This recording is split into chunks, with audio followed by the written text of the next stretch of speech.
Because everybody's walking up the street with ice cream in their hands. What flavours have you got? Lemon and strawberry. You want to try it? Yeah, can I have a try? Yeah. Lemon and strawberry. Ooh, yum. Very nice. What are you having? Lemon and strawberry? Yeah, we're both the same. But why is yours in a cup? Well, I don't like cones. What do you normally get for ice cream? Chocolate. Just chocolate? You're a chocolate freak? Not a fiend for chocolate, but I like it. Yeah, you like it. I like that creamy sort of, you know, buttery sensation that you get in the mouth. Right. Tell me, what else do you like? Anything else related to oral satisfaction? Everything and anything. What's your favourite dinner?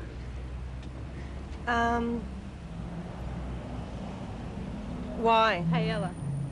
Paella? Yeah. Yeah? Just thinking, what sort of flavours you like? Thai food. Thai food. I'd have to say. Okay. Hot things?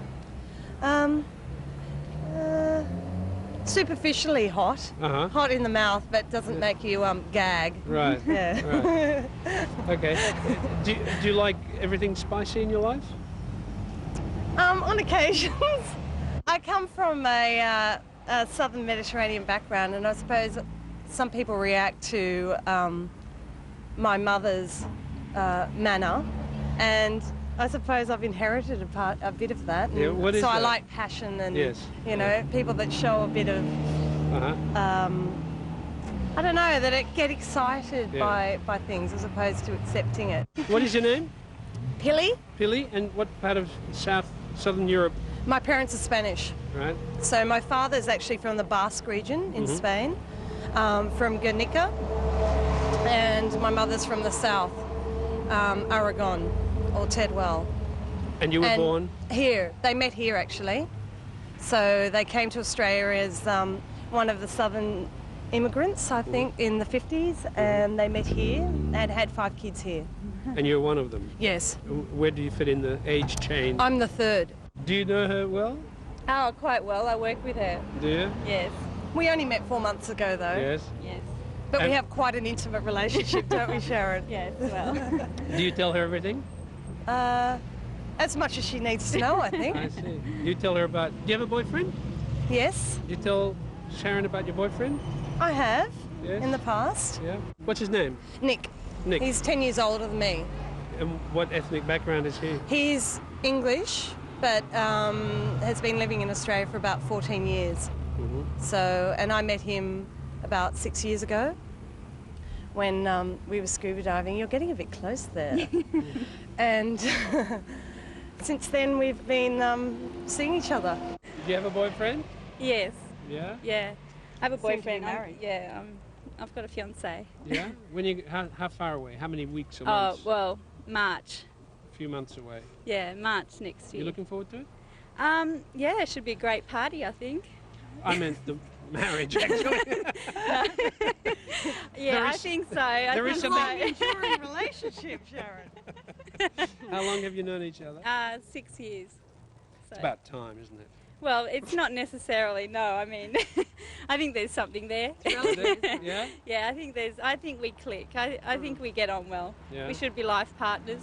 But it doesn't mean that we're going to get married, settle down, buy a house and live on our own. I mean, we live with another couple now. We may stay like that. We don't have to do the traditional expected thing. Sure. I hope my mother's listening. What about children? Do Yeah. they come into the picture? Not for a while, yeah.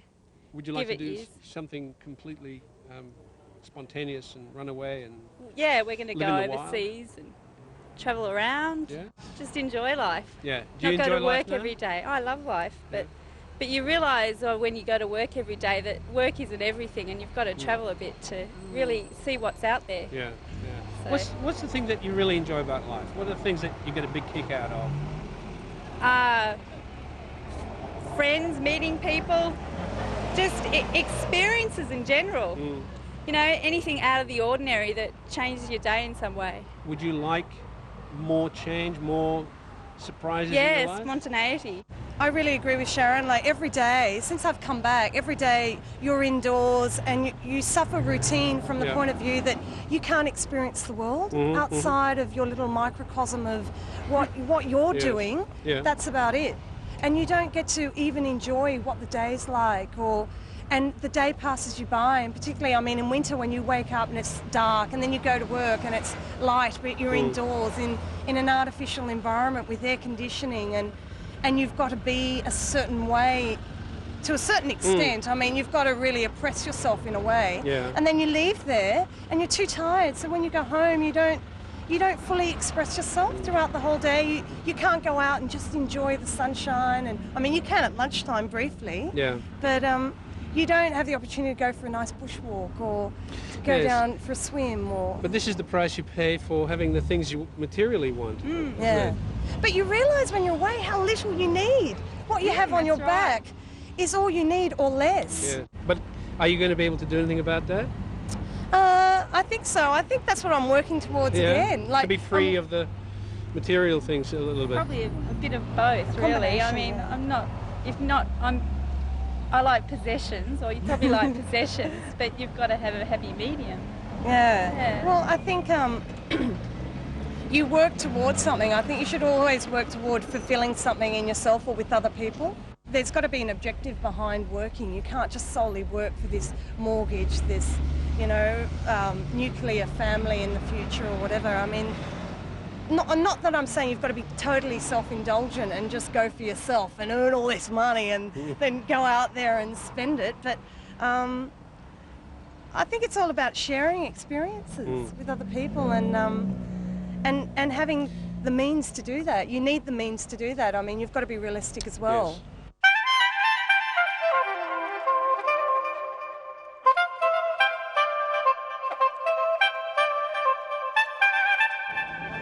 Excuse us a second. You look like a bodybuilder. Yeah. And that's a wild guess. Yeah. You are a bodybuilder? Yeah. But that's not your profession. I mean, you bodybuild. Yeah. What do you do professionally? I'm a student. What do you study? Information technology at RMIT. Right. And why are you a bodybuilder? Just enjoy it. You enjoy it. Is that a hobby, a sport? It's a hobby, yeah, because like some people play soccer or cricket or like bodybuilding because I just get a buzz out of it. So I think it's great. When did you start? As a 7-pound weakling? The first time I ever picked up a weight was about 3.5 years ago. Yeah. I did about a year of just fitness training, not sort of really getting into hard weights, just sort of keeping myself fit, probably 3 days a week. And then I just enjoyed it more, so I said, why not do it, extra couple of days and extra bit harder. So, so I've gone from there. Has it changed your personality? Yeah, made me a lot more confident. Did it? Yeah. Were you shy and retiring before? Yeah, I was. Yeah. I was really like, Were you? kept in, sort of didn't want to, like I wouldn't do this, I would sort of run around in the corner and sort of hide. But when everyone compliments you, sort of the way you look and stuff like that, and you think, oh yeah, I must be doing something right, so. And did you have a girlfriend when you started, before you started? Yes, I did. She stayed with you? Yes, she did, yeah. So I know she's with me not because of this. That's right. So there's a lot of them out there sort of you see and then they just look at that and they think, okay, but not my girlfriend because she was with me when I was like that. So and you were shy and retiring? And... Yeah, and I was 20 kilos lighter, so 78 kilos and now I'm hovering around 97. Right. So. And has she taken up bodybuilding? Yeah, she goes to the gym, yeah. But she's doing bodybuilding or? No, she just about 4 days a week, just toning. So does she look different to how she looked before, as much as you look different?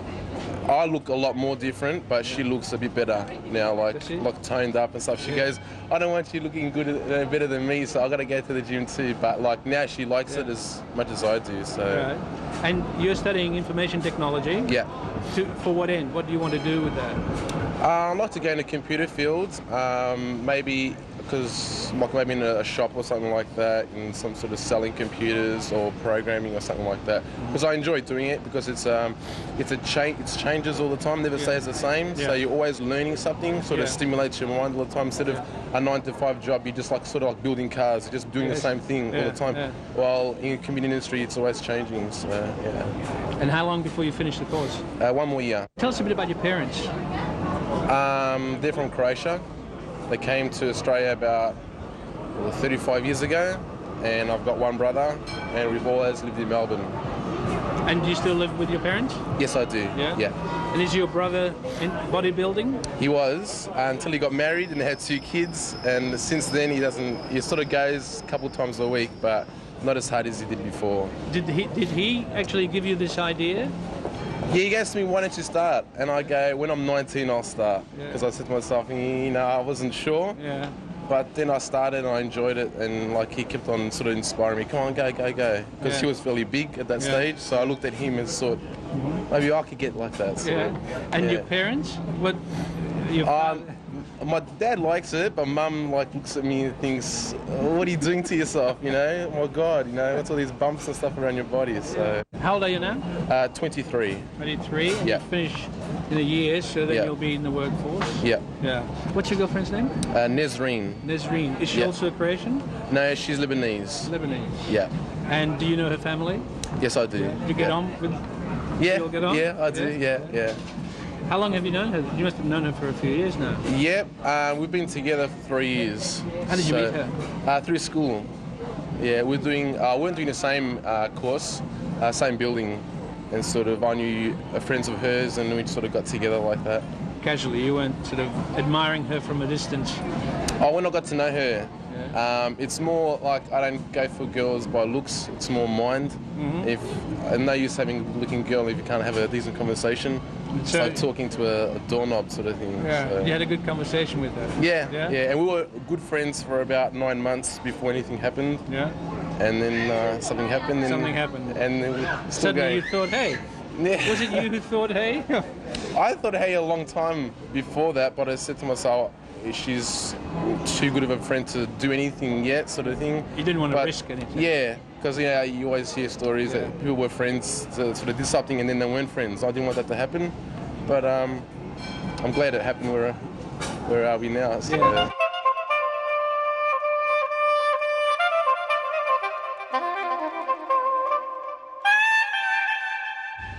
Can we listen to music? What? What are you listening to? I don't know, whatever's on the radio. I wasn't really listening. How can we tell what it is? I can put it on here. Yeah. Do you want to turn the lights up? Yeah.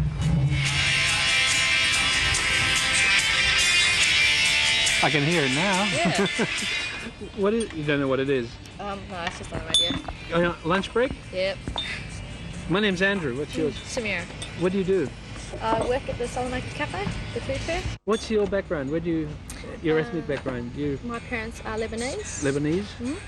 But you were born here? Yeah, in Sydney. Turn that off. Well, You would very prefer. nice, but Thank you. we'll start jiving in a minute.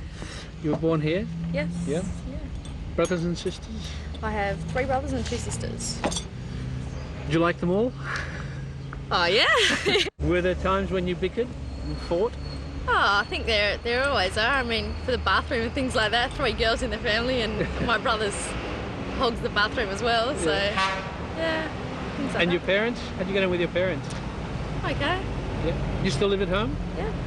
You all live at home? No, only me and my little brother left at home. My 2 brothers are married, and my other sister lives on her own. How would you describe your family to us? Pretty average, I'd say. Would you? Yeah. Pretty average. What's average? I don't know. My parents both work. Is your father in any political area or? No, he's a Muslim. Well, we're all Muslim, and basically it doesn't really change things from the way most Australians live. I mean, we have our differences just like everyone else, and yeah, but yeah, we're not really political. Is he strict? Sort of depends what you define strict as, I guess. Yeah. No. But was he stricter when you were younger? Yeah. Yeah? Yeah. Yeah. It just depends. But were you glad he was strict? No, not now, but maybe later. Maybe when I get older. Yeah. How old are you now? 17. 17. And he's still strict. Fathers. Yes. And your mum? She does whatever he says, I guess. She doesn't really argue with him that much when he Do you? makes decisions. No, not really. I'm a pretty easygoing sort of person. Are you? I like to paddle against the flow. Boys? No. No. No. No. Or at least none that your dad knows about. No. I'm happily single. You're happily single. Very well, at happily 17 you can be. Yeah. Oh, definitely. No rush, huh? No, definitely not. Definitely not. Would your father be upset if you met an Australian boy, not a Lebanese, and wanted to marry Yeah, him? I think he would. He would like you Yeah, to marry a Lebanese boy. Yeah, he would. Yeah. Yeah. Not necessarily Lebanese, Syrian even. Well, Yeah. Yeah. I mean, my parents have got lots of family in Syria and Lebanon, so they'd appreciate that. Yeah. And what about you? What did you think about that? I don't have a problem with it at the moment. It's not an issue. No. It's not something you really think about. I'm not Yeah. planning on getting married in the near future now anyway, so.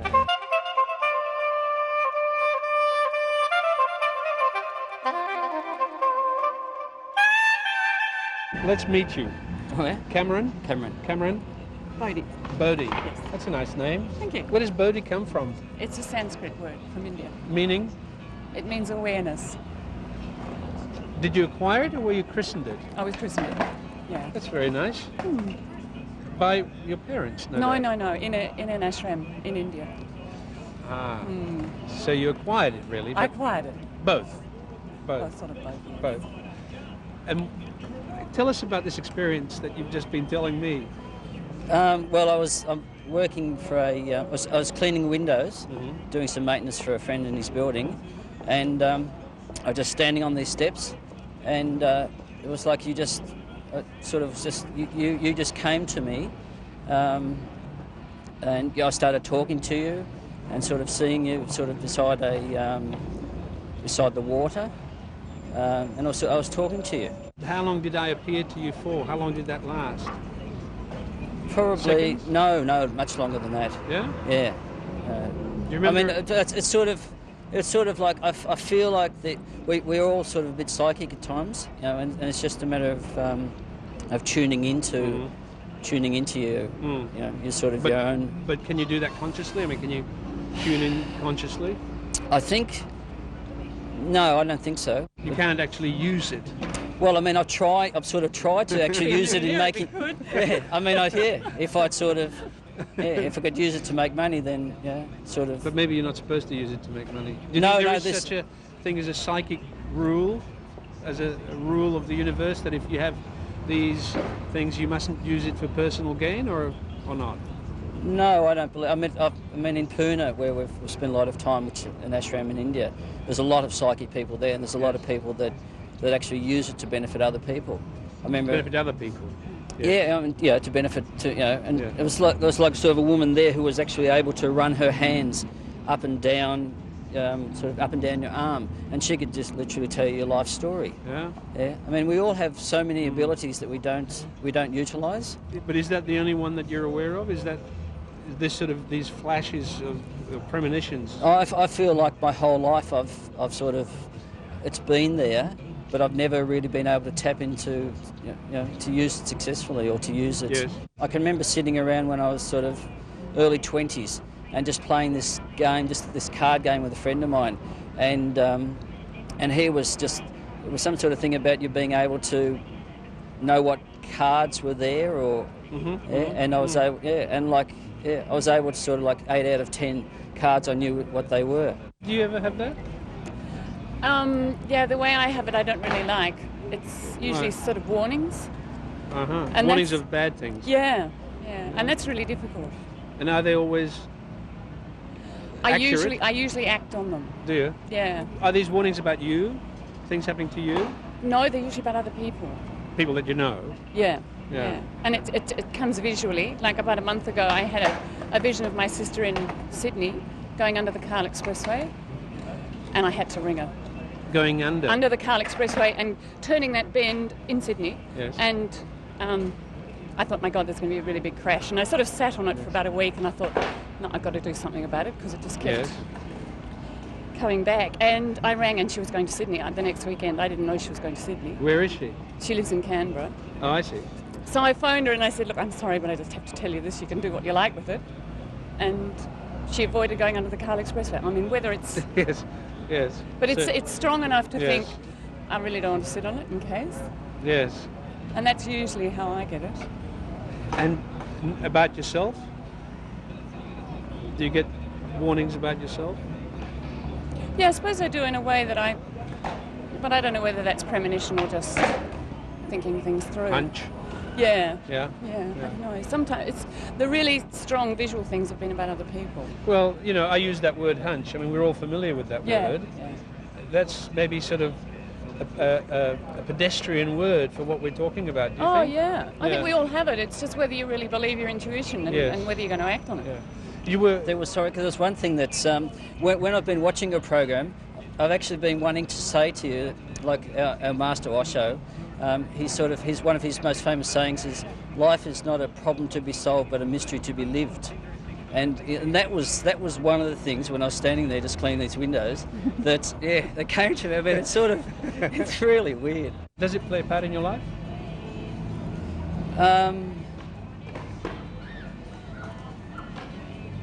It's there. It's sort of like I would actually like to be able to make better use of it. Yeah. What do you do?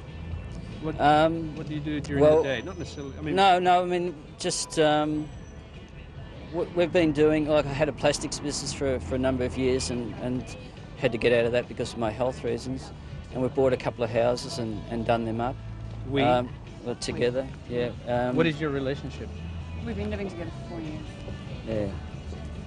We sort of met in a... Not as brother and sister. No, not as brother and No, sister. we sort of met in an ashram. We'd met a couple of times, but we sort of met in this ashram in India, which is sort of been the foundation of our relationship.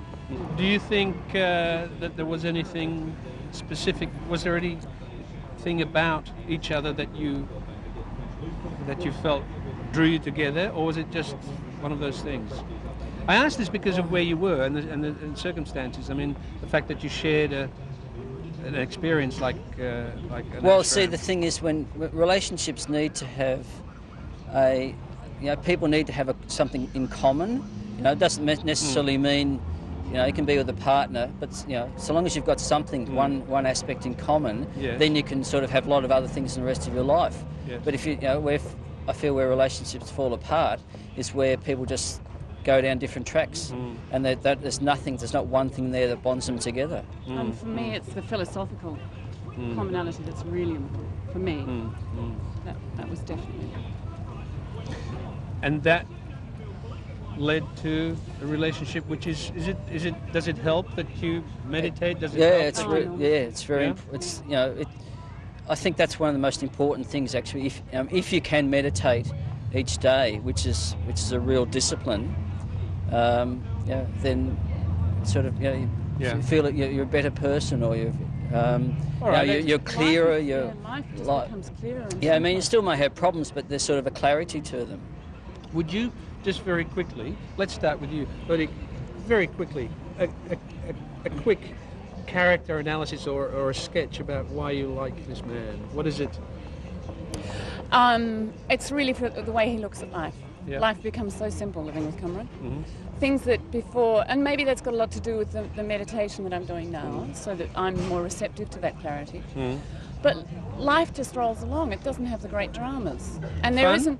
Oh, it's always fun. Yeah. And Kamran, my big failing was I used to sort of look ahead and plan and think what life should be. And when I ever start doing that again, Kamran just cuts it. Tomorrow's another day. Just live right now in the moment. And life just becomes so simple. It's incredible. So he's changed your life? Absolutely. Has Bodhi changed yours? Yes, she has. She's allowed me to do whatever I want to do. Do you feel you've formed a kind of common view of the rest of the world? Do you have a... I always joke and say we're joined at the hip. As well as at the mind? No, I don't mind. I mean, I feel like I'm pretty a simple sort of person. It's sort of basic, whereas Bodhi's sort of much more philosophical or sort of arty or reads a lot more and can have much sort of deeper conversations. I sort of feel much more connected to the earth. I just sort of love being outside digging. Yes. Yeah, and sort of all this head stuff is sort of, you know. But that's what I recognise as his wisdom. Uh-huh. I was a bit of an intellectual snob, Yeah. and I can see that it's really not necessarily wisdom. Yeah.